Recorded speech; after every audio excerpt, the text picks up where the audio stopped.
পেঁয়াজ আদা রসুন ভালো করে কষিয়ে নিচ্ছি। হ্যাঁ, আর এই দেখুন মুড়োগুলো দিয়ে রেখেছি, কাতলা মাছের মুড়ো।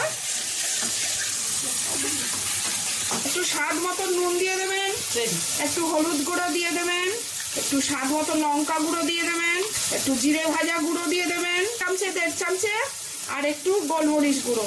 একটু নাড়বো। 1 চিপি ভিনিগার দিয়ে দেবেন। হ্যাঁ, একটু দারচিনি গুঁড়ো দিয়ে দেবেন, 1/2 টেবিল স্পুন। ঠিক আছে, একটু কাঁচা রসুন এনে আধা থেতো করে দিয়ে দেবেন।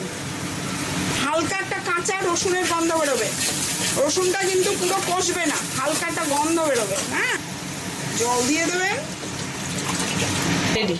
এইবার এই মুড়োগুলো ফেলতে থাকবেন, যে মুড়োগুলো ভেজে রেখেছেন।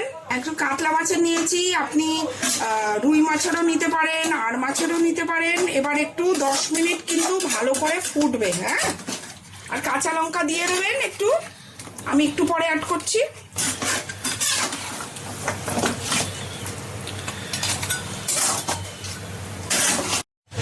এবার একটু কাঁচা লঙ্কা একটু কুচিয়ে দিয়ে দিলাম, কারণ এটা একটু ঝাল ঝালই ভাল লাগে, বুঝলেন? একটু ঝাল ঝাল করলে খেতে ভাল লাগবে। একদম রেডি হয়ে গেছে মুড়োর রসা। কেরম রগরগে এবং সুন্দর খেতে হয়, ভাতের সাথে খুব ভালো হয় খেতে। মুড়োর রসা কাপড় করেছি। প্লিজ লাইক করবেন, সাবস্ক্রাইব করবেন আর শেয়ার করবেন। Thank you. Easy go